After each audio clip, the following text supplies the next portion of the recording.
Olá pessoal, como vai esse sorriso? Estamos em mais um episódio do Sorriso Cast. Eu aqui com a professora doutora Thelma Parada.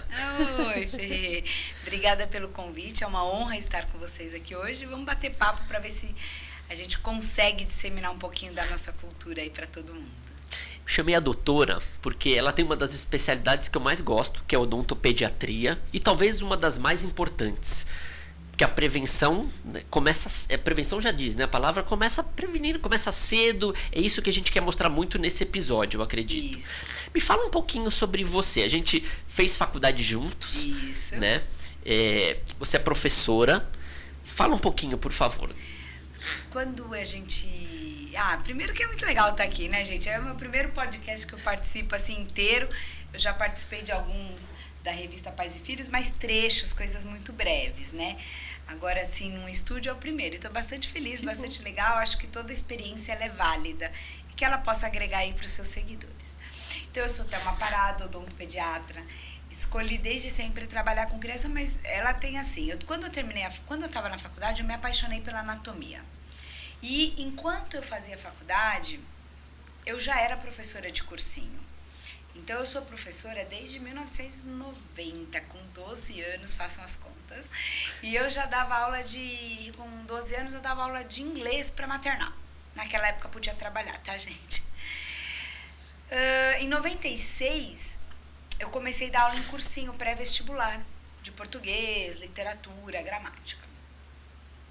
Aí eu entrei à faculdade, fiz a faculdade, então eu sempre tive o dom da docência, eu sempre tive o dom da mentalidade sintética, de transformar um círculo de Krebs num resumo muito fácil para o aluno começar a entender aquilo e depois destrinchar. Então eu percebo que eu vim com esse propósito, né, da sintetização, de abreviar e tornar o que o pessoal demora 10 palavras para falar, eu falar em 2 e tornar isso muito simples. E aí eu estava fazendo odonto. Quando eu fiz odonto, no primeiro ano já teve anatomia, professor Picossi, professora Berta, que são minhas referências. Eu me apaixonei pela anatomia. E aí fiz os outros anos todos de monitoria de anatomia. Gostei de todas as outras disciplinas, mas ali eu já tinha decidido que eu ia ser professora de anatomia. Então eu fiquei me preparando para quando eu me formasse, fizesse o mestrado de anatomia. Então eu me formei em dezembro. Em março, a gente teve a prova do mestrado, eram 5 etapas na USP nessa época. Então, a gente tinha prova prática, prova teórica, entrevista, inglês. Eram etapas bastante difíceis. Hoje nem tem mais tudo isso. Eu acho que se tivesse todas essas etapas, nós não tínhamos tantos alunos de mestrado, porque o perfil do aluno mudou. Mas, enfim. Aí eu fiz mestrado e eu estava feliz da vida que eu queria ser professora de anatomia. Quando eu estava uns 6 meses de formada, na minha pesquisa, surgiu uma vaga para professor, para prestar um concurso dentro da USP, de professor. E eu prestei esse concurso. Eu ainda estava fazendo mestrado, então a gente chama de mestranda quem não é mestre. Eu era uma mestranda e eu lembro que eu falei, vou prestar. Tinha doutor já formado, tinha doutorando, tinha mestre, e eu resolvi fazer o concurso. Ou seja, eu fui aprovada. E o que me fez ser aprovada, aí que está o propósito de vida, né? Eu não tinha currículo, mas eu tinha experiência. Porque eu fiz esse concurso em 2002 e eu era professora de cursinho desde 96. Então, eu tinha muita experiência com docência e com sala de aula cheia, que é o pessoal do primeiro ano. Então, esse foi o diferencial que eles precisavam para avaliar qual era o professor mais preparado para assumir aquela turma. Porque professores com currículos, eles tinham bom. Meu currículo realmente, perto deles, não tinha artigo publicado, nada, eu estava começando. Mas, enfim, assumi e fiquei como professora da USP, concursada por 2 anos. E eu era muito nova. Então, isso para mim, em questão de carreira, foi... brilhante ali. Eu estava em êxtase. E aí minha mãe virou pra mim e falou, escuta, mas se você fez odonto, você é dentista. Você não vai atender? Nessa época, uma amiga minha falou, amiga, eu tô atendendo em Guaianazes, eu sou da Zona Leste. E eu não posso mais ir porque tá muito longe. Você não quer ir lá? Um dia só, 2. Aí eu conversei com o meu chefe da UTS e falei, acho que eu vou atender, vai. E aí eu comecei aí, era uma clínica mais simples, não era popular, era uma clínica até de bom nível para a região, mas o bairro era bem simples. E eu comecei a atender lá, e lá eu vi que eu queria atender só criança, porque eu atendia de tudo, e ninguém queria atender criança lá. Então toda criança eles mandavam para mim. Aí comecei, falei, mas eu preciso fazer um curso, porque eu saí da faculdade odiando odontopediatria devido à cadeira de odontopediatria da faculdade que a gente tinha. Não tenho problema nenhum em falar isso, porque minha vida é um jogo aberto. Eu tive alguns problemas pessoais com a equipe, de aluno, professor enquanto pessoa. A equipe não teve, acredito, ao meu ver hoje, uma inteligência emocional para lidar com aquilo. Levaram para o lado pessoal, não levaram para a relação professor-aluno, misturaram as coisas. E não foi legal, então eu saí meio que com... E o jeito que eles abordavam a odontopediatria não era o jeito que eu acreditava, porque eu também tinha feito magistério. E não era o que eu acreditava, aquilo não era o jeito de atender criança. Isso 98? Isso foi em Quando? 2002, né? Que eu já tinha passado no concurso, 2002.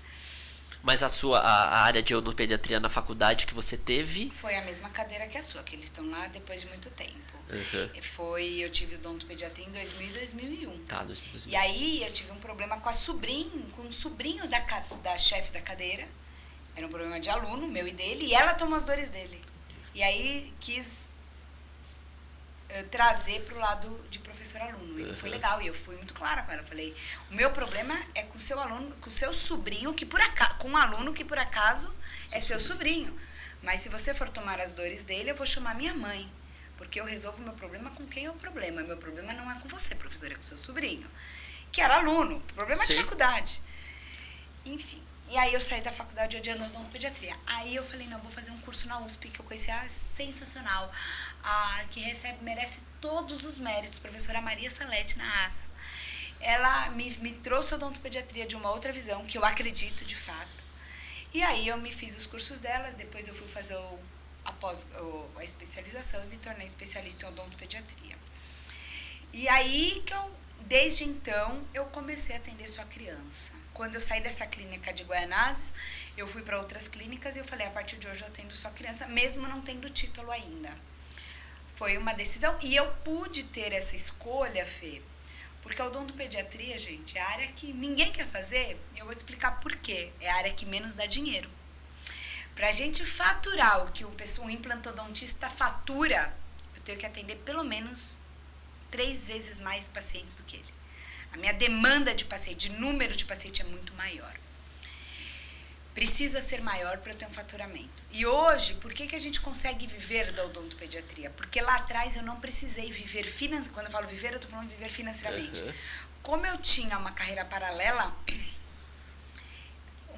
se eu ganhasse 100, 200 ou 1.000, estava ok, porque os meus custos, o meu padrão de vida estava estabelecido pela docência. Então eu pude fazer todo um chão na odontopediatria.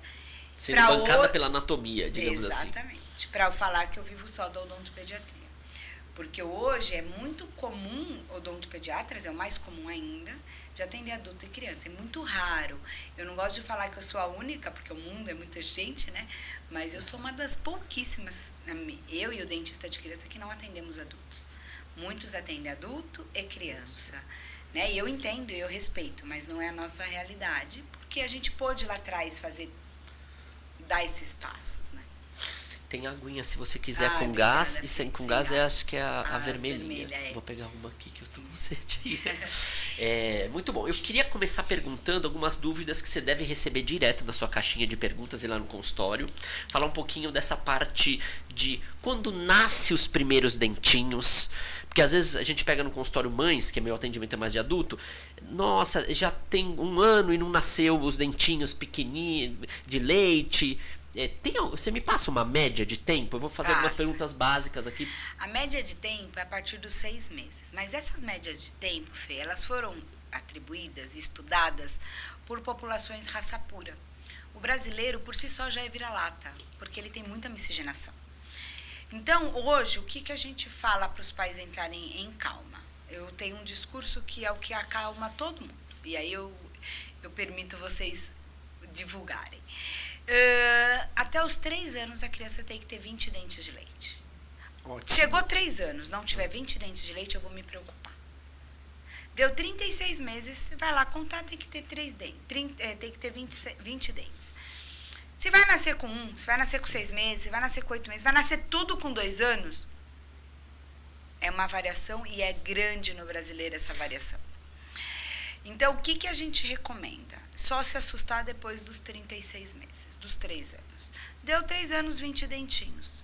Adorei a dica, vou levar pro meu consultório. É a melhor. Eu vou pegar algumas dicas com você Claro, também, é um dos espalha, intuitos. divulga, compartilha, comenta. Hoje tá bem na moda, bem em alta, eu até falo bastante das escovas elétricas. Como isso para adulto, como que a gente pode falar isso para as crianças? Vale a pena? Eu sei que é um público gigante, né? Crianças de 0 a 16, a 12. Qual que é o seu perfil de atendimento? 0 a 12. O meu 12. perfil de atendimento é assim, quando eles já são meus pacientes e vieram de bebês, eles vão sair a hora que eles se sentirem desconfortáveis de estar lá, porque o consultório é muito infantil. Então eles, tia, eu não quero mais vir, tá bom. Em compensação, tem uns de 20 que, tia, vou ficar aqui. Agora, para a primeira consulta, desde que tenha dente de leite. Enquanto ainda estiver em processo de crescimento. Perfeito. Depois disso, não. Escova elétrica, Fê. Escova elétrica, o que a gente fala? Elas não foram criadas... qual foi a origem da escova elétrica? Facilitar a escovação de quem tem problemas. Ela não foi criada para pessoa normotípica. O normotípico se apoderou do uso delas. Hoje, escova elétrica... Eletricamente, mecanicamente, elas removem bem? Não. As que removem bem, elas são caras. Que eu não vejo que o custo-benefício seja favorável para você fazer isso em criança. Eu não vou comprar uma escova de R$800 para uma criança. Perfeito. Pode quebrar em um segundo. Mas se para aquele padrão daquela família, R$800 é igual a R$8 no bolso da... Compra. Ok. Tá? Para falar assim, fez uma boa remoção. A que faz, elas são muito caras. Uhum. Mas eu tenho usado muita indicação da escova elétrica e quando eu prescrevo em receituário e ainda escrevo no receituário lúdico. Por quê? A função daquela escova elétrica naquele momento é para trazer a sensação de vibração, de movimentação e de sons para crianças atípicas, para nossos autistas, nossos transtornos de déficit de atenção, nossas crianças hiperativas que não conseguem ficar quietas na cadeira, né? E a gente precisa trabalhar mais rápido.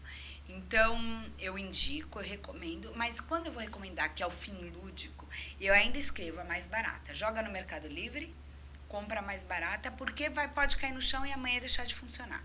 Mas é para trabalhar com essa dessensibilização, sabe? Você trabalha com pacientes com necessidades especiais? É assim que se fala ainda? Pacientes portadores. Portadores. Né? Tá. Trabalho. Uma dúvida que até num programa me perguntaram. Dente de leite, existe essas lesões não cariosas, existe em dente de leite? Abifrações, erosões. Muito raro. É raríssimo esse tipo de... É tão raro que por isso que para criança...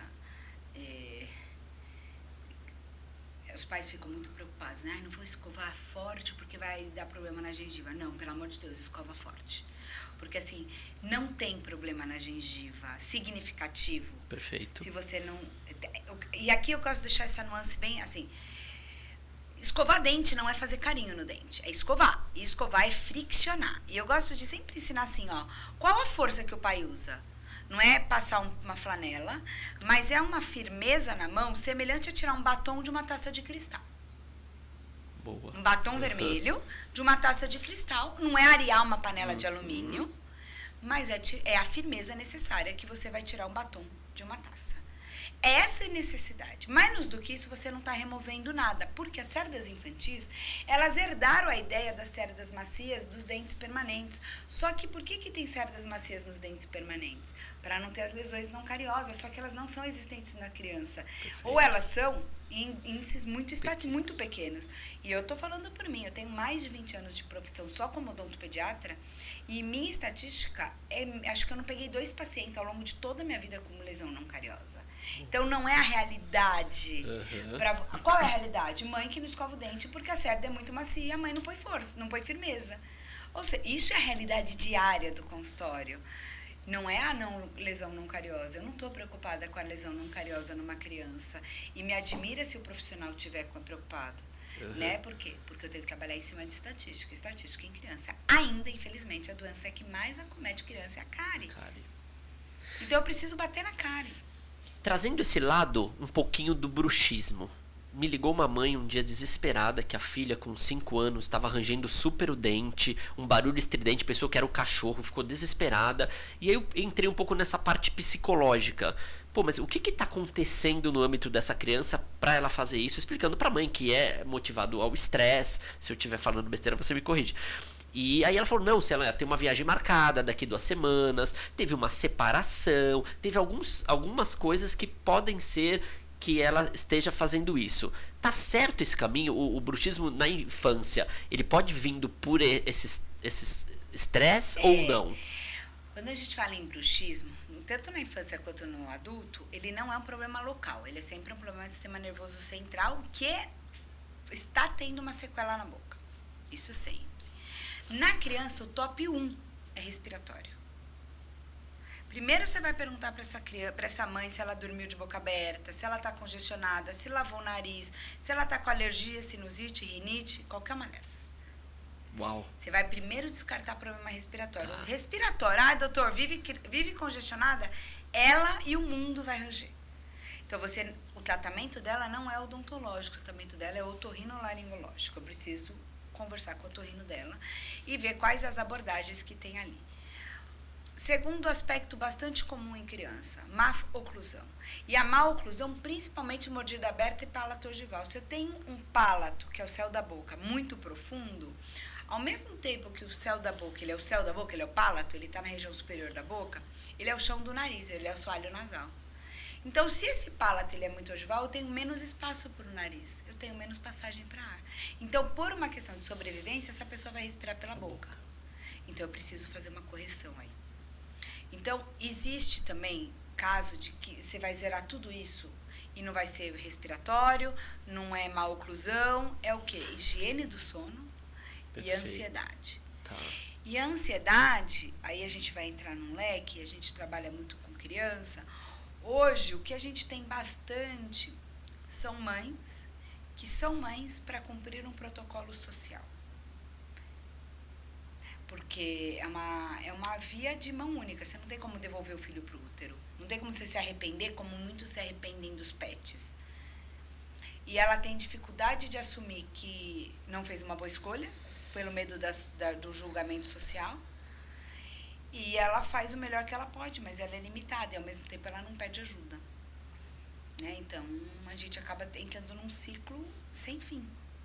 A mãe às vezes desabafa bastante com você lá no consultório, assim, ou é mais muito, tem mãe que desabafa, mas o que a gente mais tem é mãe muito esgotada e com o nosso know-how a gente já sabe que aquela mãe ali, se ela pudesse voltar aquele bebê pro útero, ela voltaria. Mas ela não tem como falar isso, porque ela não vai ter acolhimento. Né? Ela mesma já julga de ter aquele pensamento. Então ela imagina que o outro vai julgá-lo. Só que talvez se ela se permitir ser vulnerável e permitir, olha, realmente eu não estou dando conta, pelo amor de Deus, alguém me ajuda, talvez ela vai ter acolhimento para ela e para a criança. Né? Mas a vulnerabilidade de um filho, ela é muito no oba-oba, né? E eu admiro essas mulheres hoje que falam assim, eu não tenho perfil nenhum para ter um compromisso pro resto da vida. Filho é pro resto da vida. Eu não vou fazer igual muita gente faz. E a gente tem, por exemplo, mãe no consultório, não é raro, que dá remédio pro filho dormir, porque o filho não dorme. Um bebê de 2, 3 meses, um bebê de 1 ano. E essa mãe tá esgotada, ela precisa dormir, e a única forma que ela viu de dormir é dando remédio para esse bebê dormir. É um absurdo? É um absurdo quando a gente pensa, Fê, que eu quis ser mãe, eu escolhi o momento de ter a Guilhermina e eu me preparei para isso. Então foi uma escolha, né? E eu amo a maternidade, eu amo criança. Mas isso não é a realidade da grande maioria. Mas essa grande maioria que não é a realidade, ao mesmo tempo ela também não tem coragem de falar que não é a realidade dela. Porque quando ela tem essa coragem, ela é tão julgada que ela não tem costas para aguentar tudo que ela vai ser chicoteada. Então é complicado. Então a gente tem muito feeling de perceber quando essa mãe está esgotada. E quando essa mãe está esgotada, ou essa situação familiar está esgotada, às vezes por uma doença, às vezes por uma separação, é hora de eu pedir um acompanhamento mais perto desse paciente. Esse paciente não vai vir dali 1 mês, ele vai vir dali 15 dias. Ele vai vir dali 1 semana. Ele vai vir dali, às vezes na mesma semana, 2 vezes. Entendeu? Você trata, às vezes, a mãe junto com o filho, assim, tô falando dessa parte psicológica. A mãe entra na sua consulta? Eles entram. não atendo nenhuma criança sem os pais presentes na sala. Tá. Você entrou num tema bem interessante, né? Essa questão. Você acha que vem evoluindo? Então, você tá com dentista de criança, você tá há quanto tempo? 2000 vai dar 22 anos. 22 anos.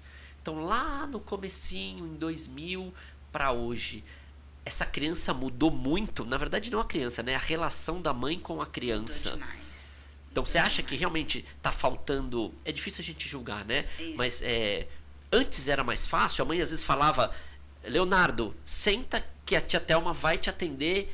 E talvez era mais fácil. E hoje o Leonardo fala: eu não quero. A voz tá mais ativa da criança.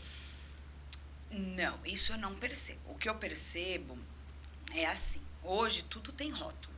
Tudo tem um diagnóstico. A criança de 20 anos atrás...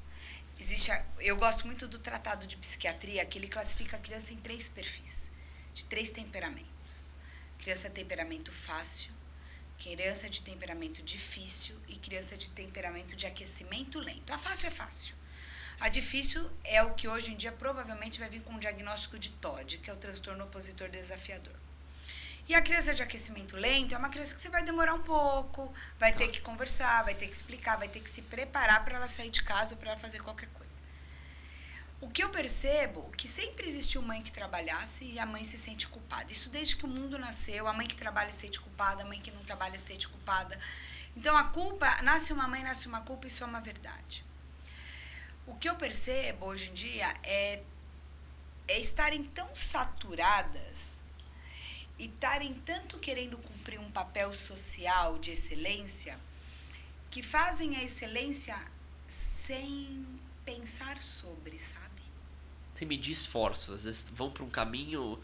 Não, criar um filho requer você estudar sobre criação. E aí vai se fazendo como a avó fazia, como todo mundo fazia, e vai indo. Só que as nossas crianças, hoje, elas são cada vez mais diferentes, né, Fê? Então, assim, o que a gente tem? Tem as crianças desses 3 tipos de temperamento.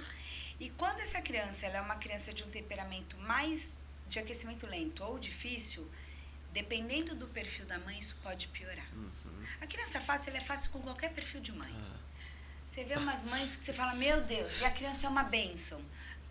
Né? E ainda a gente brinca, só existe o segundo filho porque o primeiro filho foi muito bonzinho. Se o segundo filho fosse o primeiro, não existiria o segundo. Porque a maioria das vezes o segundo filho, ele vem ocupar, isso já foi explicado por psicólogos, ele vem ocupar um lugar que o primeiro filho não veio. Né? Então, geralmente, o primeiro filho é um filho mais tranquilo, de temperamento fácil, os outros não. Isso já é muito observável. Agora, de fato, a gente tem aí um perfil hoje de crianças de aquecimento lento, sendo tratadas como crianças difíceis por uma questão do adulto que está com ela.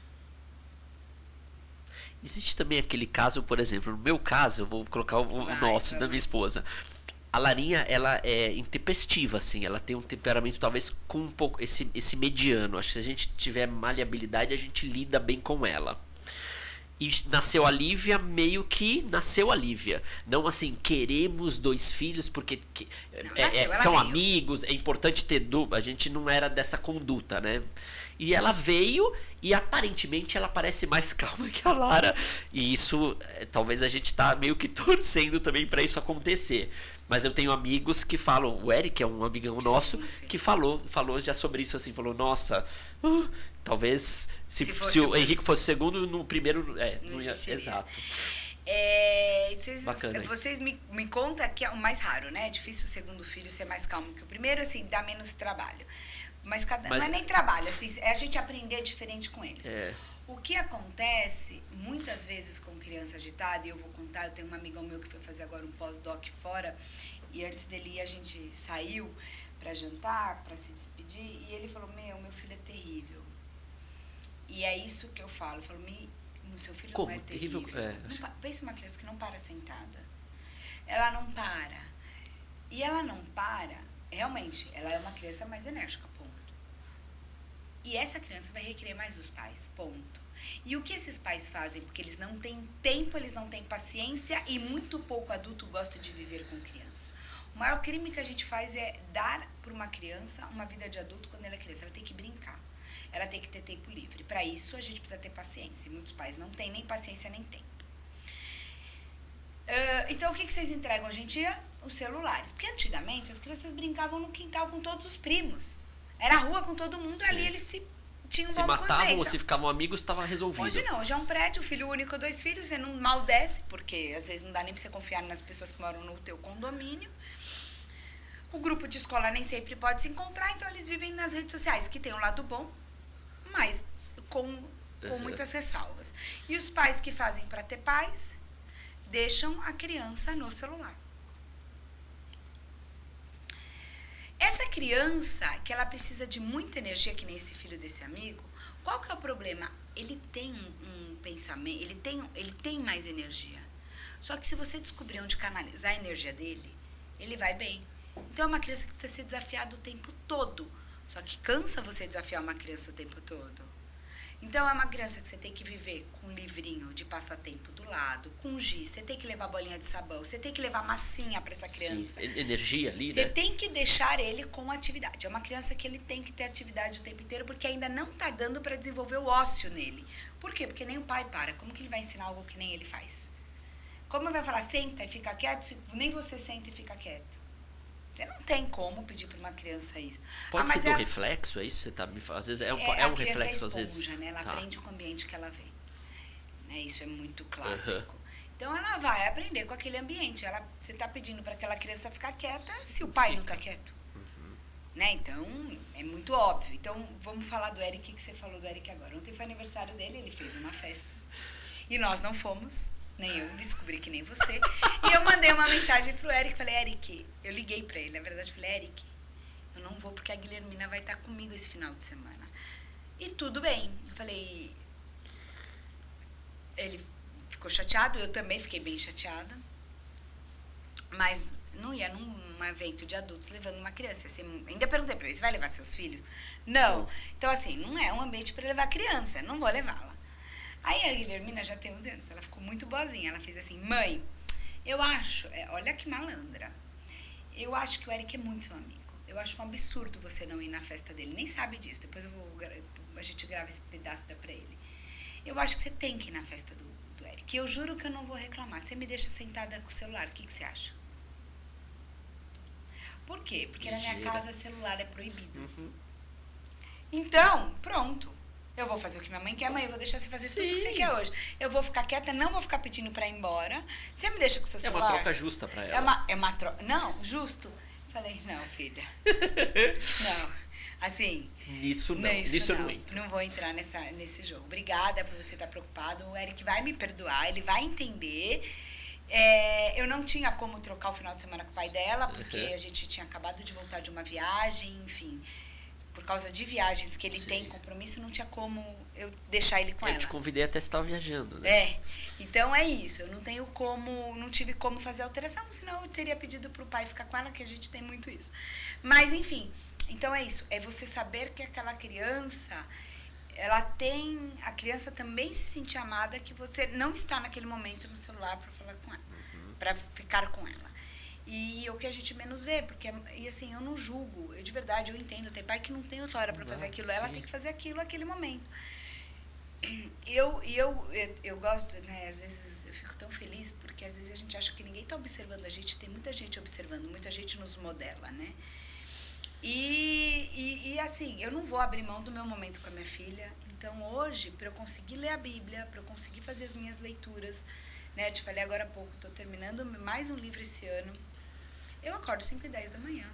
Das 5h10 às 6. Esse é o momento ali. É o meu momento de oração, é o meu momento de ler a Bíblia, que eu me propus a ler a Bíblia esse ano. É o meu momento de pegar meus livros e lê-los. Aí às 6 horas eu acordo ela. Aí deixo ela na escola, aí vou pra academia, aí volto, me arrumo e dou sequência ao atendimento, ou às aulas na faculdade. Mas eu preciso acordar 5h10. Por quê? Porque se eu não acordar 5h10, eu não rezo. Eu não leio, eu não faço nada. O que para mim é importante para começar um dia. Só que aí eu te pergunto, quantos pais estão dispostos a acordar 1 hora antes para fazer o que você quer? Não, acorda tudo naquela muvuca, já sai tudo atrasado E aí a gente, porque perde a paciência, né? Você tá atrasado, você tá ali, a criança tem o tempo dela, tem criança que você tem que acordar 1 hora antes, tem criança que não. Então, isso tudo é importante ser entendido no dia a dia, né? Mas você sempre teve essa rotina ou você foi modelando com a sua sabedoria dessa questão de acordar antes, ter o meu momento, talvez fazer um exercício físico e aí trabalhar ou pegar sua filha na escola? Isso sempre, até uma mãe, era assim ou não? Você ajustou isso com a sua sabedoria, com os livros, com os insights? Eu fui ajustando muita coisa, mas eu sempre tive uma faminha de chata. E pessoa chata é pessoa muito disciplinada. Eu sempre fui muito disciplinada, Fê. Então, por exemplo, a gente fazia odonto, a faculdade era paga, era uma época que os livros não se dividiam em 12 vezes, o material era no máximo em 3. Eu tinha uma condição em que minha mãe, né, podia bancar a faculdade, mas eu queria trabalhar. Então, eu já dava aula à noite, então a gente fazia curso, faculdade integral, eu dava aula à noite, eu nunca peguei um exame, eu nunca peguei uma DP. Né? E no meio do período ainda eu lembro que no censo de 2000 eu quis me inscrever para ser recenseadora, eu ia de casa em casa. E eu fazia isso na hora dos intervalos da faculdade, do almoço ou de janela. Então eu sempre tive muita disciplina de horário muito firme. Hoje, eu sempre acordei mais cedo para fazer academia, não tenho nenhum porte atlético, mas eu procuro ter saúde também, sou meio chita para muitas coisas. Mas eu fui ajustando. Então, a questão, por exemplo, hoje eu entendo que eu não tenho no meu dia horário para ler. Eu não tenho. Eu vivo com o livro para cima e para baixo. Por exemplo, se eu chegasse aqui e tivesse que te esperar, eu estaria lendo um livro. Mas, ou não deu, porque você chegou, você já estava aqui, a gente já começou a conversar. Então, eu trago para evitar ficar nas redes sociais, para não ocupar. Mas, assim, para eu falar que eu vou conseguir a minha meta de tantos livros por mês, eu tenho que acordar mais cedo e ler. Não tenho outro horário, porque à noite ao deitar eu já tenho sono. Você fica cansada. Eu já tô cansada, eu já... 9 horas ali já tá desligando, 8? É ou quando eu tanto? posso, né? Tá.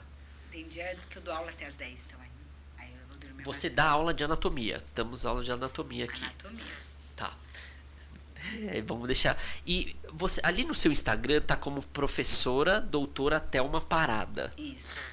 Você menciona ali alguma questão de anatomia no seu Instagram? Não, né? Você tá meu direto... mestrado e doutorado foram todos feitos na área da anatomia. Academicamente eu tô na anatomia, mas clinicamente nada foi feito na odontopediatria. Na odontopediatria eu tenho um título de especialista.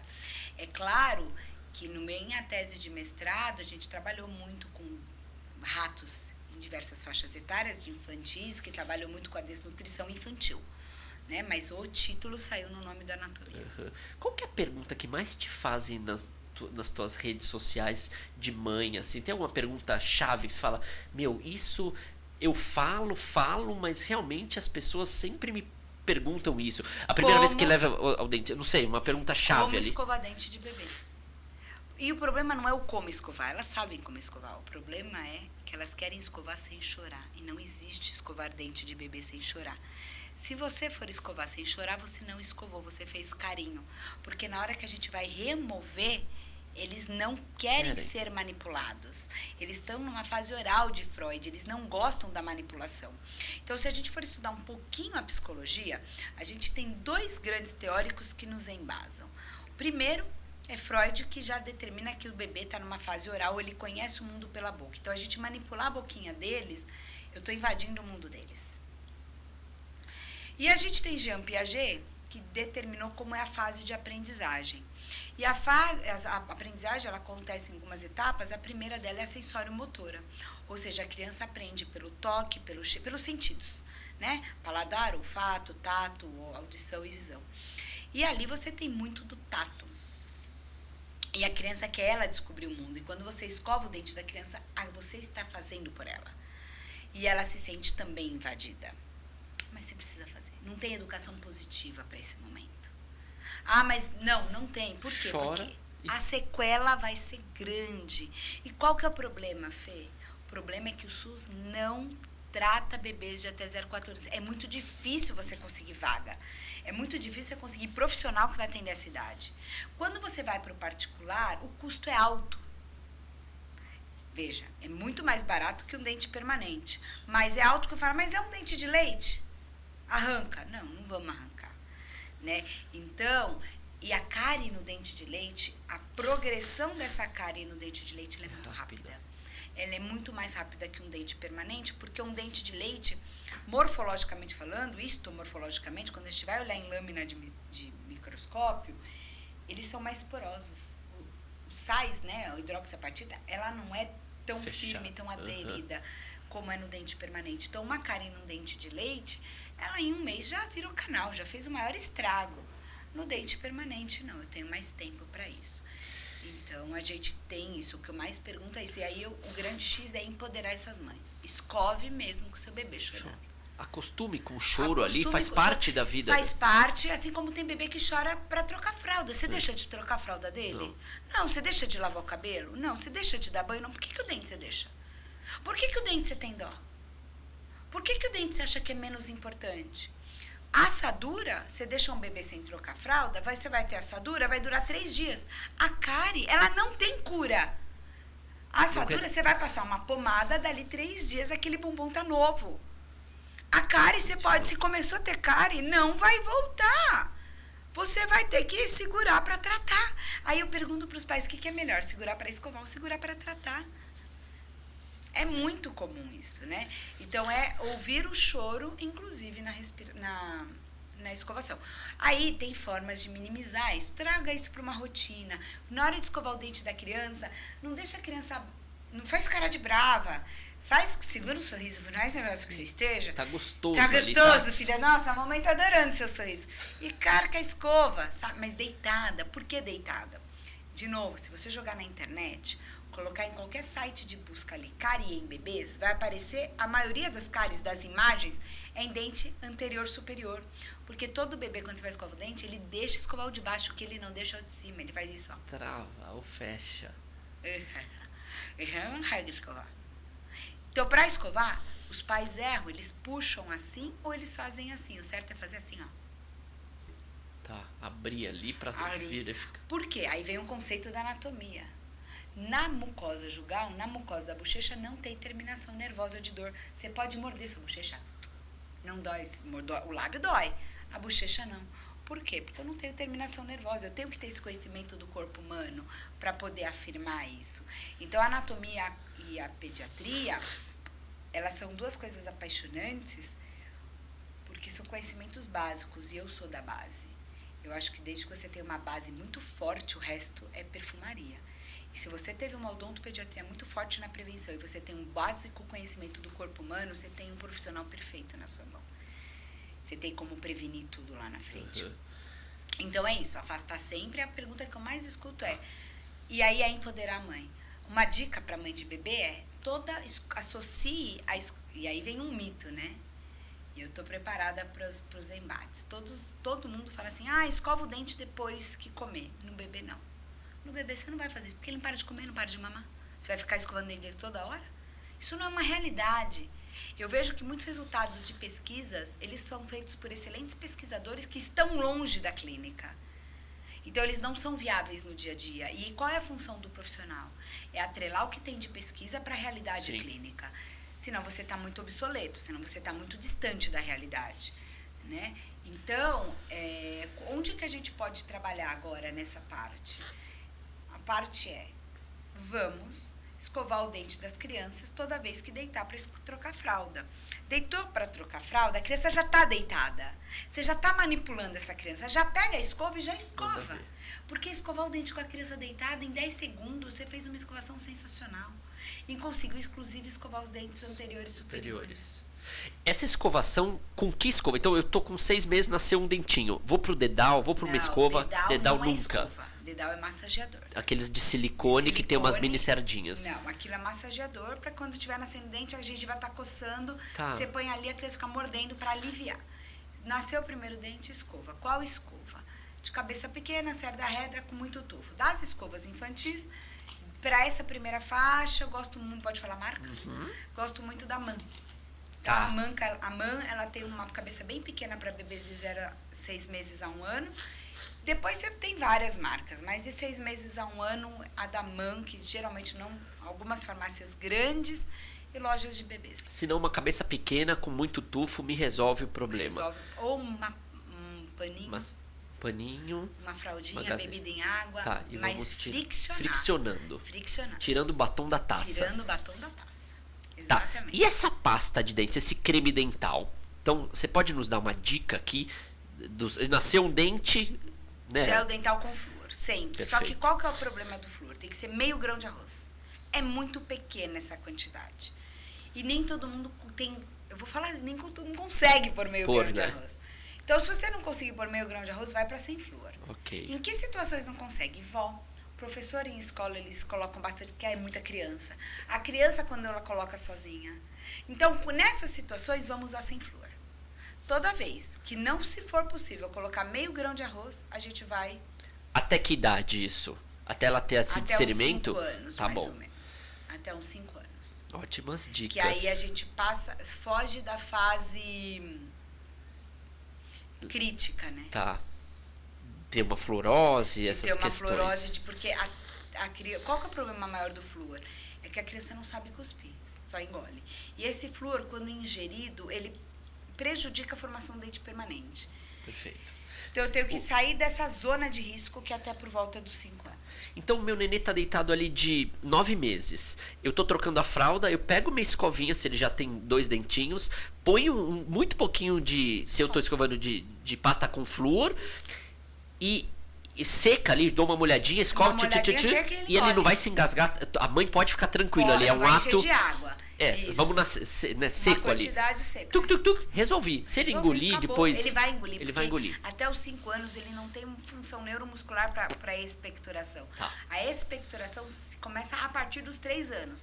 É claro que tem criança que já com 3 anos já vai saber cuspir muito. A gente sempre, quando fala em estatística, a gente fala da maioria. Sempre tem os extremos. A criança que com 8 anos não sabe cuspir e a criança com 2 que já sabe. Perfeito. É legal, é legal porque é uma dúvida constante, até no meu consultório. O que eu faço, o que eu indico? Óbvio que sempre a gente fala, indique um odontopediatra. Sim, né? mas às vezes o pai não quer, às vezes é uma duvidazinha ali que você já consegue aliviar. Às vezes é uma conduta. E o fio dental? Como ele entra? Como que eu posso. Existem hoje aquele fio, eu não sei como De chama. forquilha, De de forquilha, suporte, de suporte. A gente pode entrar com aquele fio pra alegrar essa criança, falar que tá tudo bem, isso é um fio dental, e depois entrar com a fita. Tem alguma fita dica? quanto fio dental, tanto faz. Vai Eu bem. brinco até que até anzol de pesca pode ser, desde que você remova Remova. sujeira. Agora, quando que você vai usar fio dental? Sempre que os dentes forem juntos. Tem criança que a sorte do pai e da mãe, os dentes são todos separados. Isso Não é bom? precisa, isso Aí eu é já te excelente. pergunto. Que também... Agora, quando o dente é junto, e aí eu tenho um bebê de 6 meses que já tem os 2 dentinhos juntos. Aí não tem o que fazer. Tem 2 dentes, mas já vai passar fio dental. Eu tenho umas perguntas aqui, eu vou ver se eu faço uma enquete com você. Vamos lá, só deixa eu te responder aquela. Quanto mais separado o dentinho de leite, melhor. Por quê? Porque o dente permanente, anatomicamente falando, ele é no mínimo 1/3 maior do que o dente de leite. Se o dente de leite já é juntinho, quando ele cai, obviamente não vai caber nada maior dali. A gente tem um crescimento ósseo, mas não cai na mesma proporção. Então, a criança que tem um dente de leite junto é 100%, vai, por exemplo, 99,9% que vai precisar de aparelho. E aí a gente fala que aquele sorriso lindo geralmente é o dentinho junto, né? Porque, nossa, minha filha já tem aquele sorrisinho lindo, que é tudo retinho e junto. O que eu acho lindo, todos separados. Porque olhou separado, você já sabe que vai crescer osso, eu tenho sobra de espaço, então vai ter condição de vir esse permanente aí no lugar certo, com menos intervenção possível. Quando os dentinhos nascem, o bebê sente dor? Pergunta meio clara. Tá nascendo o bebê ou criança, né? Por exemplo, a Lara tá nascendo o segundo molar já de leite. Isso gera dor ou é um mito? Ou é uma verdade? Dor é difícil a gente entender por causa do bebê, né? Assim, o bebê não tem... porque dor é algo subjetivo. Eu não tenho como com o bebê saber se aquilo é dor ou não. Mas pelos sinais você percebe que ele está desconfortável. Nem sempre um desconforto é dor. Às vezes é só um desconforto. Ok. Então você percebe alguns sinais da criança desconfortável, vai alterar sono, irritadiça, às vezes pode ter uma mudança no padrão alimentar, uma questão de estado febril, né? Não vai ter febre alta, mas vai ter estado febril, pode ter uma modificação ou outra das fezes. Por quê? Porque ali você tem uma inflamação local. né? Nascimento de um Perfeito. dente é uma inflamação local que, dependendo da criança, pode trazer uma inflamação sistêmica e o organismo responder. Mas são coisas muito leves. Uma febre de 39 não é nascimento de dente. Tá? Uma diarreia de 2, 3 dias, fatalmente não é dente. Pode investigar que a gente tem alguma coisa associada aí. Conforme essa criança vai crescendo, você vai percebendo que esses sintomas vão aliviando. Não é que vai aliviando, ela vai aprendendo a lidar com o desconforto.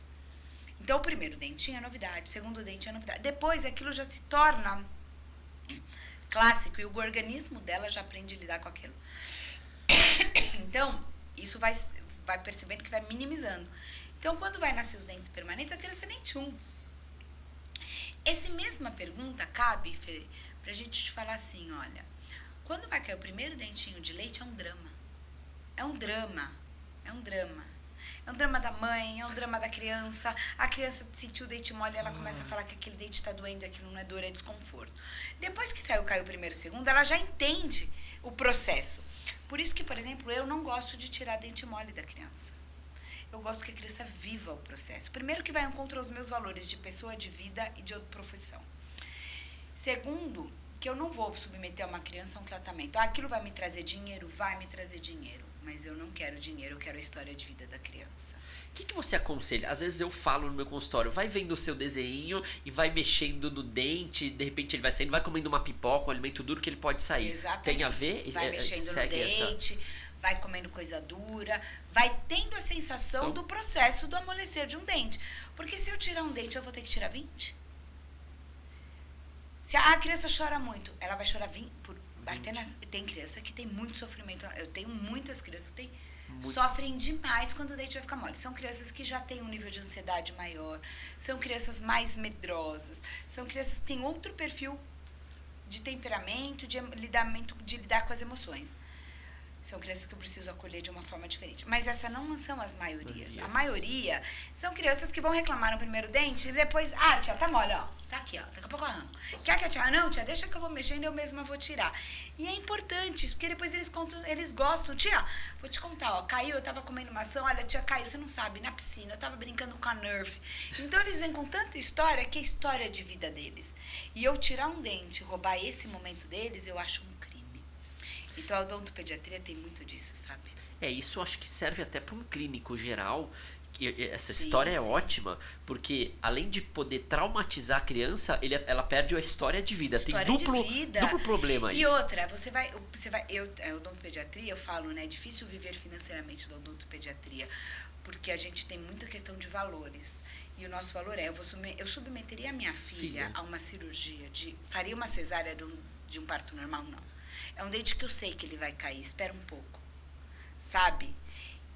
Se eu tiver que fazer a cirurgia, eu vou ganhar para isso, eu vou ter um retorno financeiro disso, eu vou ter mas eu não consigo pensar assim, a gente não pensa assim. Perfeito. Eu prefiro o valor da criança.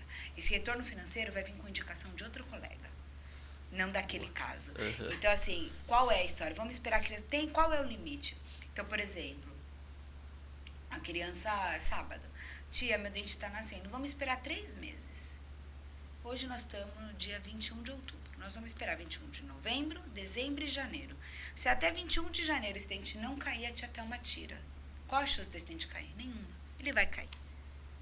E aí a criança vai contar a história, a fada foi buscar, ela vai ter história, vai ter o desespero, o sangue, aquela confusão do sorvete, da casa foto, sei lá, o filme. Sempre tem uma tia na família que adora arrancar dente. Sempre tem. Que delícia ouvir isso. Então, eu gosto de deixar a criança viver o momento dela. Aí eu falo pra mãe, olha, mas se eu não te convenci, você quer que tire o dente? Eu vou tirar, os honorários são tantos. E é uma cirurgia convencional, uma cirurgia com pouca complicação, quase nenhuma, mas não deixa de ser uma cirurgia. Entre outro colega fazer e eu fazer, eu prefiro eu fazer. Claro. Com a criança, com relacionamento categórico. Mas se você puder esperar, eu prefiro que espere. Em contrapartida, Fernando, a gente tem muita criança que sofre com a troca dos dentes. Então, aí eles param de comer, eles não encostam, eles têm muita aflição, eles não escovam. Então, quando eu tenho este perfil de criança, aí a minha conduta é outra. né?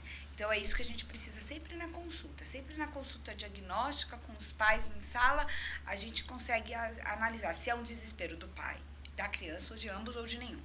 E aí a gente vai fazer a indicação mais correta para aquele caso.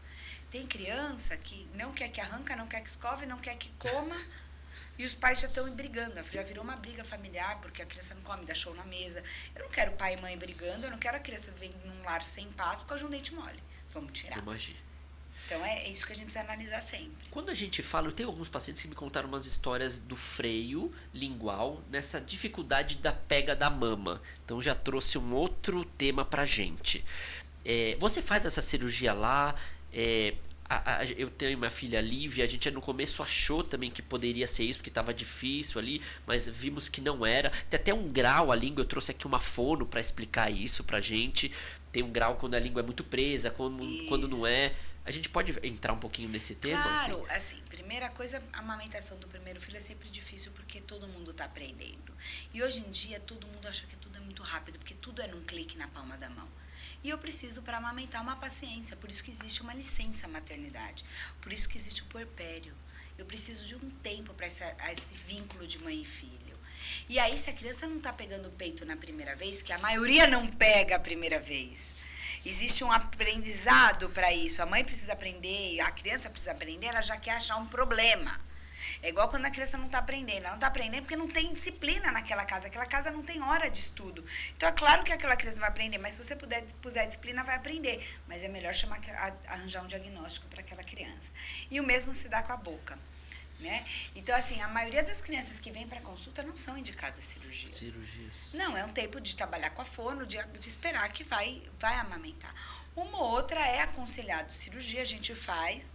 A gente, em bebês recém-nascidos, de até 1 mês, 2 meses, a gente faz com a cirurgia laser, que na verdade não é uma cirurgia grande, é uma frenotomia, não é uma frenectomia, mas quando já é uma criança maior, que não foi feita, ou às vezes foi feita a frenotomia, eu preciso fazer uma frenectomia, eu vou precisar de avulsionar tecido. Aí a gente faz uma cirurgia maior e geralmente essa eu procuro fazer com a criança sedada, porque é uma cirurgia muito chata.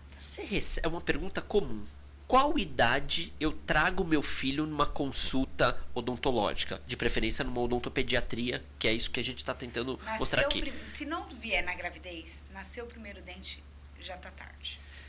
Qual que é a porcentagem sua, e você orienta muito bem nas redes sociais, eu também tento fazer, da mãe grávida procurar para tantas informações? Você tem um perfil de mãe, é difícil. E qual a porcentagem que o médico ali, que está obstetra, ou quem está gerindo essa gestação ali, faz indicação para um odontopediatra? Também eu acho difícil, não é tão comum. O nosso não falou, procure um odontopediatra já para vocês. Óbvio que ele sabia que eu era dentista até, mas eu acho difícil o médico também aconselhar isso para a mãe, eles né? Eles não aconselham porque eles não acreditam, muitas vezes. Né? Se a gente for pegar a estatística de mãe com problema periodontal, mãe ou com gengivite, a gente tem uma estatística de criança baixo peso e prematuras. Aí a gente tem que estudar um pouco o Brasil, né? Se a gente pegar o Brasil, a grande massa vai em convênio. E aí ela não quer... Não, nem tempo. Ela não vai achar pelo convênio uma odontopediatra que vai fazer aconselhamento. Ela vai ter que pagar a consulta. Então, o médico dela é do convênio. Por que ela vai pagar o dentista? Na cabeça dela não faz nenhum sentido. Até a gente entende isso pelo nosso... Quando é uma mãe, de repente, que tenha mais problemas odontológicos, elas são de baixa renda ou de uma classe social que às vezes vai fazer tudo no SUS. O SUS não tem nem consulta, tempo para quem precisa, quem dirá para aconselhar a saúde bucal.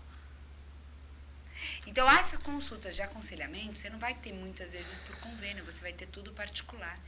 E esses pais já vêm de uma realidade financeira de...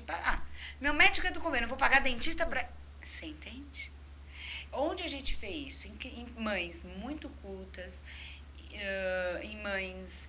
em casas de maternidade que elas chamam, e aí não é uma consulta, são palestras, né? Então, por isso que a gente faz a nossa missão, que é divulgar pelas redes sociais, porque pelo menos elas conseguem. Agora, que é um atendimento personalizado, aí tem que vir. Você já fez bastante palestra, assim, em escolas? Fiz bastante maternidade, tudo, mas de fato, hoje eu faço bem menos, Fê, porque eu tô num momento lacuna. O que é o momento lacuna? O momento lacuna é onde todo mundo que vai ouvir esse vídeo vai aprender alguma coisa, mas menos de 0,1% vai pôr em prática. Então, hoje todo mundo tem muita informação. Toda mãe sabe que não é para dar chupeta para criança. Toda pessoa sabe que tem que beber 2 litros de água por dia. E as pessoas não fazem.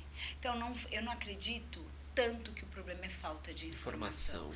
Eu acredito que ninguém, e não tem mentor ainda que tenha me convencido a como você vai trabalhar nessa lacuna. Todo mundo quer disseminar informação, mas o que falta é você trabalhar a lacuna. Então, por exemplo, você vai montar um consultório hoje, você vai ter um monte de mentor, mas nenhum deles vai te explicar como você vai pôr seu paciente dentro da sala.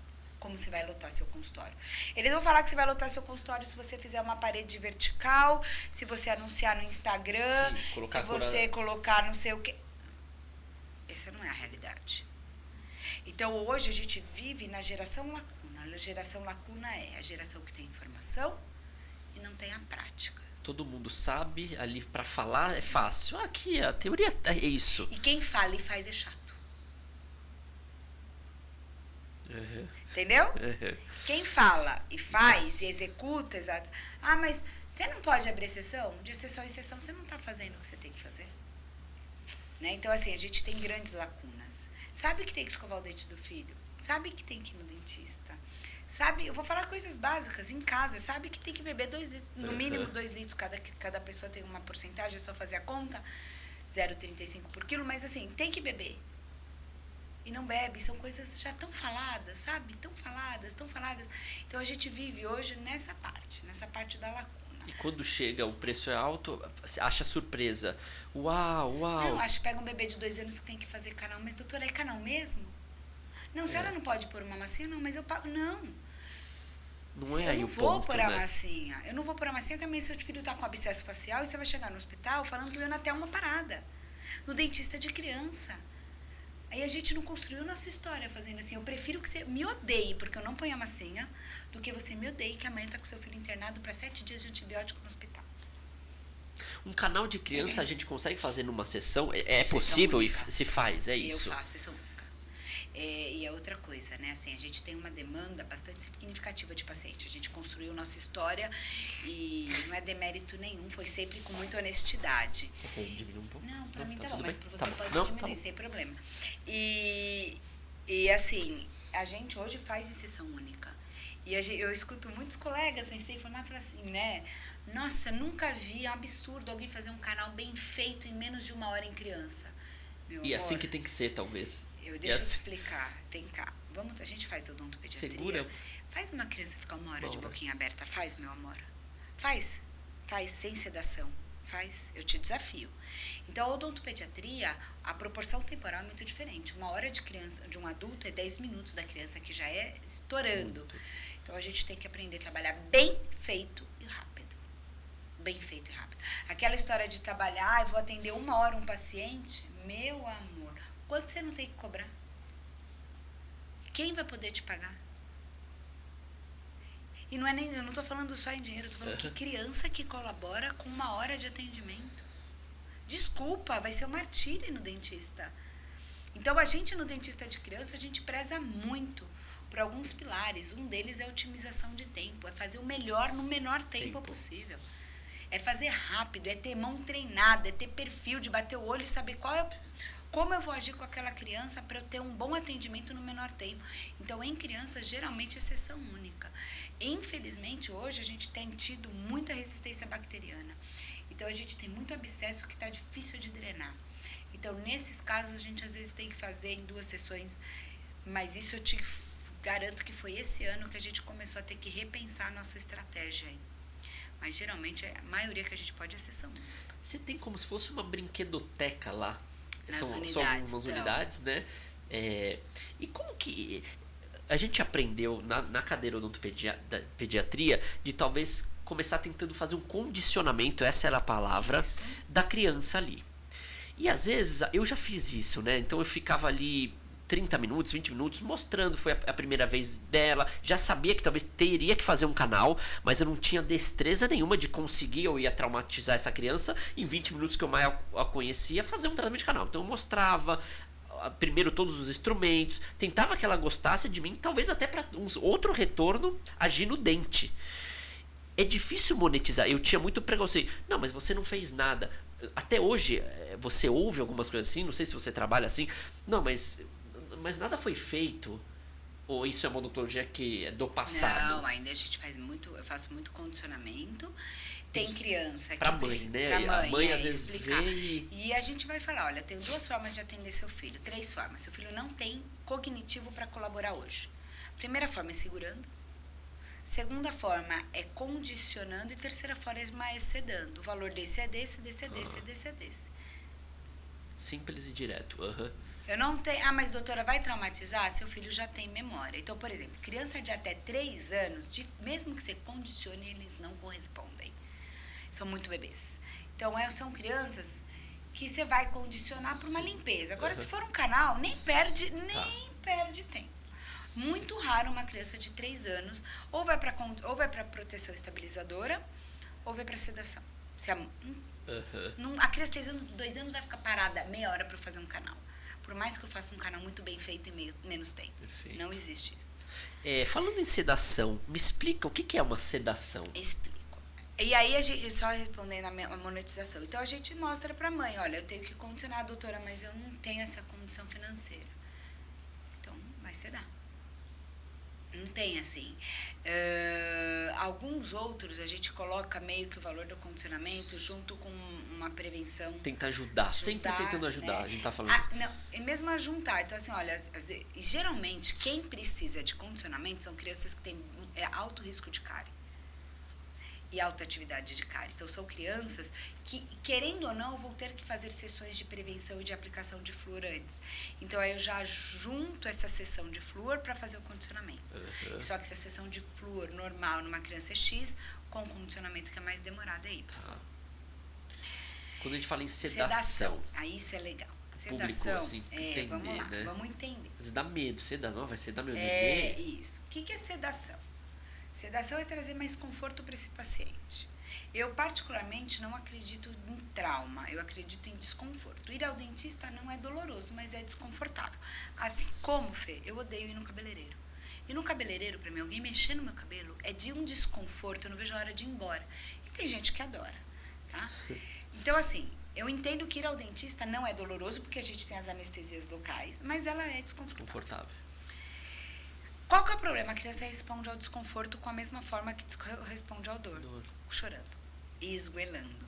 E os pais, muitos pais não têm tanto convívio com o filho e a todo choro dessa criança ele entende que é dor. E nem o pai consegue, você que está de fora consegue entender o filho dele, mas esse pai não consegue ainda. Então, quando a gente fala em sedação, a gente tem sedação leve, moderada, profunda e anestesia geral. Então, primeira coisa, você quer que seu filho capote, durma, isso não é sedação, isso é anestesia geral, é hospital. Isso não vai acontecer no consultório? Isso não vai acontecer no consultório odontológico infantil. Não vai.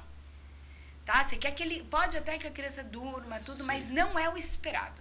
Você quer ter certeza que ele não vai chorar, que ele vai capotar, que aquele cheirinho vai desmaiar ele, esse cheirinho que vai fazer ele capotar só dá para fazer em centro cirúrgico. É no hospital, é com anestesia geral. Ponto. No consultório, a gente faz sedação, que ele vai ter algumas respostas. Ele não vai estar completamente dormindo. Ele pode chorar, ele pode falar, ele pode se debater, mas ele não vai lembrar, porque os medicamentos usados para sedação trazem amnésia. É uma criança que vai ficar chorando mais molenga, vai ficar mais fácil de fazer a proteção estabilizadora. É uma criança que vai ficar mais calma, mas se você quer que ela durma completamente, é com anestesia geral. Isso a gente sempre deixa explicado, pai, nós vamos fazer sedação. A sedação, ela é leve, seu filho pode chorar, pode se movimentar e ele vai estar sedado. Por quê? Porque ele não vai ter a lembrança, ele vai estar sem a consciência ativa. Ele vai estar ali respondendo praticamente por instinto. Isso, você usa uma medicação ou Ela é multimodal. Tá. Aí vai ver a necessidade de Do cada paciente criança. ali. Tem criança que é só com medicação, tem criança que é medicação junto com gás, tem criança que é só gás. Você já chegou nesse extremo de hospital? Ou você sempre fala com o pai? Não, eu tenho muito paciente de hospital. De hospital? Sábado passado a gente estava em hospital, sábado retrasado em hospital. É comum por causa da opção do tratamento do pai ou dos dois? Tem caso, por exemplo, Fê, que eu vou falar pro pai assim, eu só faço o seu filho com anestesia geral, ponto. Ok. Porque pela dificuldade... Por exemplo, tem paciente autista de 15 anos, a sedação dele no consultório, eu não vou chegar, ele vai se movimentar e é uma criança que eu não consigo manter. Eu não vou fazer nada, é capaz de eu quebrar uma raiz. Não tem como. Então tem pai que eu sou muito franco, falo, pai, eu tenho como ajudar seu filho, mas o caso dele é só sob anestesia geral. Eu não tenho como fazer menos. Tem outros casos que o pai opta. Por exemplo, teve um caso esses dias que a mãe optou. Era um caso que a gente fazia segurando com proteção estabilizadora fácil, em meia hora eu faria no consultório. Mas a mãe não suporta ouvir o choro da criança. Acaba com a mãe aquilo. Sim. Então aí a gente foi fazer no hospital. E você tem essa conduta do convênio e seu consultório? Como que funciona? Você vai particular? Depende tudo de cada particular. caso. A gente não trabalha nada com convênio. Então, quando vai para o hospital... Você que gera tudo isso. A dentista de criança resolve toda essa questão. essa questão. Entrada no hospital, o anestesia, eu queria essa dúvida. Tudo isso. Tá. A gente tem um centro cirúrgico dentro de um hospital, todo Legal. montado por odontologia, que a gente que montou. Que bacana. Então, a gente só faz lá. Eles fazem para os nossos pacientes um valor diferenciado de particular. E a gente vai com a equipe inteira para resolver todo o probleminha da boca desse paciente lá. Essa informação eu não sabia. Bem legal, A gente eu não tem tinha tudo. essa noção. A gente acaba ou se especializando em outras áreas e perde um pouco da noção, né, das outras, assim, da sua. E tem, por exemplo, a gente pode fazer via convênio. Eu sou credenciada em alguns hospitais para convênio. Só qual que é o problema do convênio, Fê? Demora, é isso? Demora. Às vezes tem que fazer amanhã ou daqui um eu mês, não 90 dias. Exatamente. Outras situações, por que muitas vezes eu faço sedação no consultório?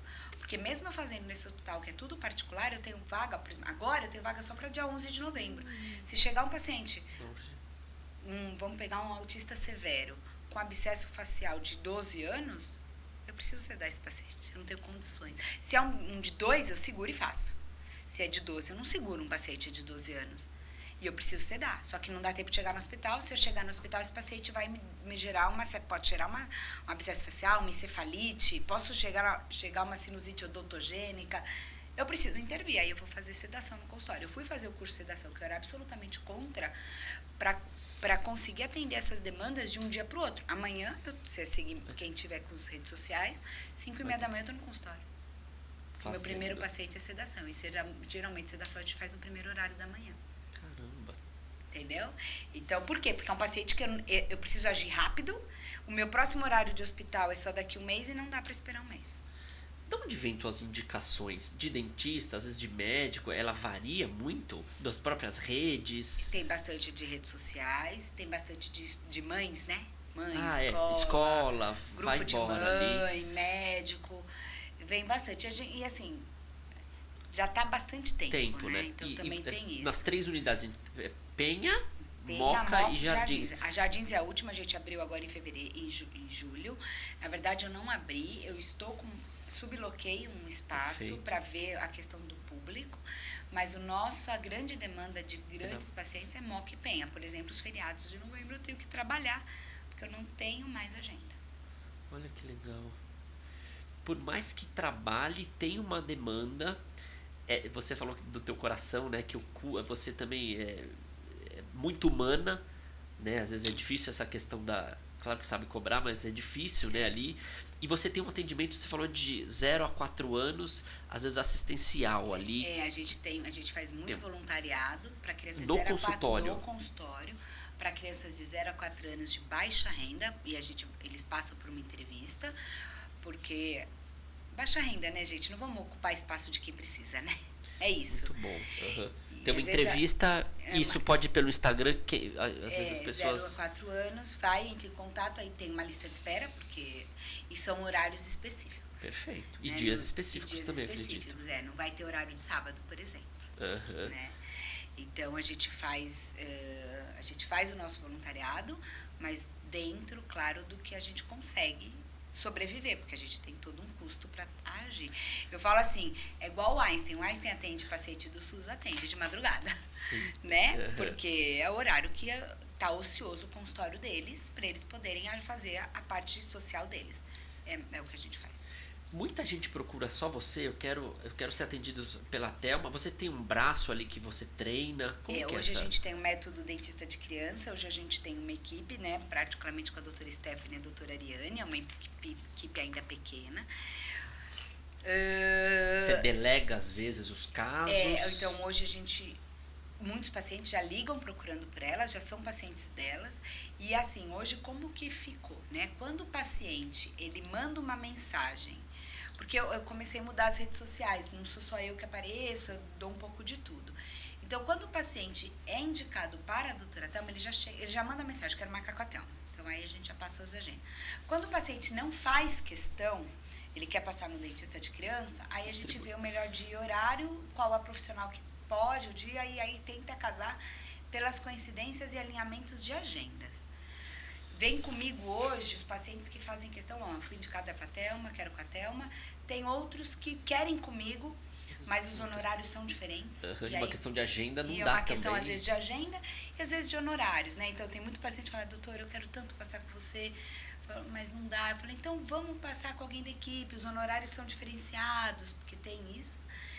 E então, aí eles ficam dentro do dentista de criança, todos os casos eu supervisiono, todos eles eu sei de tudo. Muitos deles eu não faço, das meninas, mas todos eles passam por mim. Então, a gente acaba tendo. Então, tem que falar, doutora, você jura que de vez em quando você vai estar aqui, o dia que a Laurinha tiver, para olhar o aparelho? E foi difícil essa virada de chave da equipe? Nossa! Não eu acho que é uma das maiores dores dos dentistas, não é? Fernando, eu vou te falar a verdade, assim, eu demorei... Eu venho de uma família, assim, eu tenho um irmão sensacional, super empreendedor, tudo, e ele se fala, eu põe gente pra trabalhar pra você. Eu falo, não consigo. Eu tinha uma questão, eu tinha uma mente muito pequena, né, pra essa questão do empreendedorismo, tudo. E aí eu só consegui aumentar isso quando eu criei o método dentista de criança, que aí com o método, o profissional que vem trabalhar com a gente vai fazer o meu método e vai seguir aquilo à risca. E aí eu consegui dissolvendo, né? Então eu falo que hoje eu sou desbravadora, eu vou abrindo as novas unidades e o povo vem vindo atrás de mim para atender os outros dias nessas outras unidades, sabe? Coragem. E um pouco o seu irmão talvez ele de incentivador ali, também ajudou muito nessa quebra. Assim, não de ficar falando, porque a gente não tem esse contato diário, mas assim, e eu tenho uma grande amiga, minha melhor amiga, a Flávia é empreendedora, fez odonto, tem não sei quantas empresas de odontologia, franqueada de empresas, e eles têm esse lado mais empreendedor, e uma coisa que eu aceito, eu não tenho esse sangue deles, eu não nasci com o perfil empreendedor, ponto. Tá? Eu não tenho essa visão, eu não tenho esse tipo de inteligência empreendedora. Tenho desenvolvido, para mim tudo é mais demorado, tudo é mais difícil do que para eles. Para eles é papo, vamos abrir, vamos fazer. É mais devagar, tá? Mas eu tenho conseguido atribuir isso sim, tem indo bem. Essa parte das finanças, colocar, você que acaba fazendo ou alguém te ajuda? Tipo, aí que, sabe? Então eles fazem nota fiscal, eles fazem todo o pagamento, mas assim, quem coordena os bancos, os pagamentos, tudo sou eu. Esse mês dá para comprar um laser, esse mês vamos ter que segurar. Você é uma gestora também hoje, então? Faço gestão, faço bastante da gestão, na verdade. Deixa eu ver bastante, Vê. Outra pergunta interessante, eu peguei 5 perguntinhas, né? Algumas já foram. Quando surgem os dentes definitivos? Muita gente também tem essa dúvida. Já é de leite, é permanente? A gente tem uma média aqui. Os dentes permanentes, eles nascem por volta dos 6 anos, e o que os pais sempre assustam é porque eles nascem atrás do último dente de leite. E eles acham que é um outro dente de leite. Não, já é um permanente. Então, eles começam por volta dos 6 e aí de novo a média. Até os 15, todos vão ter trocados. Então, tá demorando para trocar. Calma, até os 15, todos os dentes de leite serão permanentes. Você tira dente do siso? Já não é tua... Não, aí já fugiu ali a tua... Já não.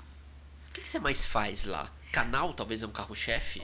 Hoje o que a gente faz muita prevenção. E assim, de tratamento que a gente é muito procurado é canal. Pela dificuldade de atender uma criança para fazer. É muito difícil. É raro um dentista fazer canal em criança. Isso é raro comum, um né? dentista fazer um canal bom bem feito, canal né? em Vamos lá. criança. Que às vezes alguns talvez Se querem. atrevem, mas não. E aí você tem que acho refazer, isso, talvez. Isso. É raro um bom canal, um canal bonito, um canal bem feito, um canal. É raro. Radiografa? Sempre. Tá. É localizador apical? Não. Mas canal assim de criança de 12 anos, dente permanente, você faz? Encaminho. Caminha, tá. É só dente de leite o canal. Só dente de leite. Pra minha cabeça, eu não tenho, não é do meu só dia a dia, dente né? de leite, assim, hoje eu fiz um curso de atualização para dente permanente, mas sempre que eu posso eu encaminho. A gente já tá com alguns permanentes, eu vou fazer desde que esse paciente não queira sair da gente. Porque a gente tem muita questão de apego e muita questão de comportamento. Então, por exemplo, não adianta eu encaminhar para um endodontista que ele não vai ter vínculo com esse paciente. Então, esses pacientes com difícil vínculo, a gente faz a endodontia do permanente. É uma nova demanda, é talvez. É uma outra demanda. Mas a maioria aceita o encaminhamento. Às vezes, eu vou junto. Quando o paciente é muito difícil, eu vou junto na endodontista, até ela criar o vínculo com ele e deixar tratar. E a parte ortodôntica, você mexe também? Ortopedia. Só ortopedia funcional. E você acaba diagnosticando muito as crianças com mordida cruzada, mordida aberta. Isso é comum ali. Isso é carro-chefe também. E pode dizer que também é um ouro da odontopediatria? Porque muita gente acaba passando por dentistas, faz uma cárie por dentista, e aí passa e chega a 14, 15 anos. É uma área dos pais que tem a cultura da prevenção. Tem muitos pais que falam, ai doutora, não pode esperar crescer? Não pode, mas se quiser esperar, o filho é seu. Você fala de cirurgia ortognática, pode ser que você precise disso. Eu uso o exemplo do Ronaldinho Gaúcho e do Cássio o tempo inteiro. Os dois que eu mais falo. Tá. Falo Ronaldinho Gaúcho e Cássio pode estar com os dentes alinhados com 300 facetas, a boca é torta. Aquilo foi problema ósseo que agora só resolve com cirurgia. Se fosse com a idade do seu filho, teria resolvido com o aparelho. Tem mães que às vezes falam, doutora, me trata. É tanto carinho pro meu filho que eu quero que você me trate. Isso acontece? Muito. E aí? É aí que não. Eu falo assim, não trato nem minha mãe que me bancou a vida inteira, não. É um novo, mas eu pensando como negócio, é um filão ali, né? Que você tem, talvez. Teu irmão talvez já ia falar. Não, já falou 1000 vezes. Porque acolhe a família, né? Mas é aquilo que eu falei, eu tenho dificuldade de pensar com o dinheiro como carro-chefe, sabe? Eu quero acolher a família, mas aquilo vai se perder como odontopediatria. Você lembra do Zanola? Sim, meu amigão. Ele me falou uma coisa assim, cara, eu tô muito feliz, faz muitos anos. Ele falou, se a gente pensar, a gente fica muito feliz fazendo uma odontologia familiar. Ele me deu um insight. Então eu não quero 1 milhão de pacientes, não é isso que eu tô querendo. Às vezes você pega famílias, então, sei lá, 200 famílias, eu atendo... E uma coisa mais antiga, aquele dentista mais clínico, família, né? E eu achei sensacional, assim, porque você pode, claro que ter os teus especialistas na clínica e você fecha aquela família dando vínculo, tudo que a gente... Porque é difícil essa indicação. Vamos fazer um canal, por isso que você também às vezes vai junto, porque ele é ótimo tecnicamente, não que ele seja frio, eu não sei nem quem é seu indicador, mas não tem o jeito Thelma, não tem o jeito... Não, e às vezes a criança não obedece, tem criança que é muito difícil de comportamento, ela me obedece e não obedece outra menina da minha equipe. Os casos mais difíceis só eu atendo, nem elas conseguem ainda. A experiência, você lida isso como uma experiência? O que você põe isso? Experiência e saber enxergar a criança além do que ela está mostrando. E a família também. Isso vem de muito conhecimento, de muita leitura, eu estudo muito a criança, né? O Zanola me indica muito paciente.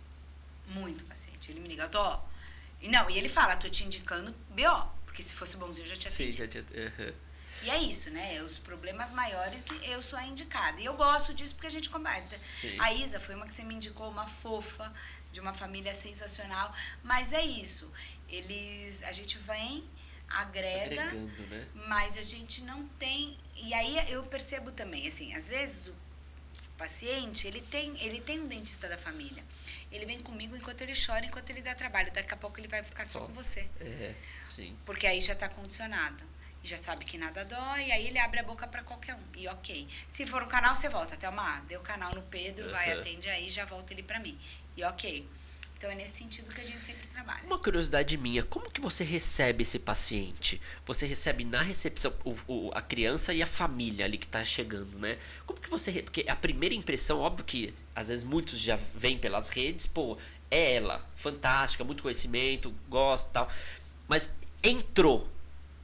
Como que você recebe? Você tem um protocolo do dentista? Você pode falar pra mim, assim, pra nós? Como a gente só atende criança com os pais, a primeira consulta, nunca fez, você vai lá agendar pra Lara.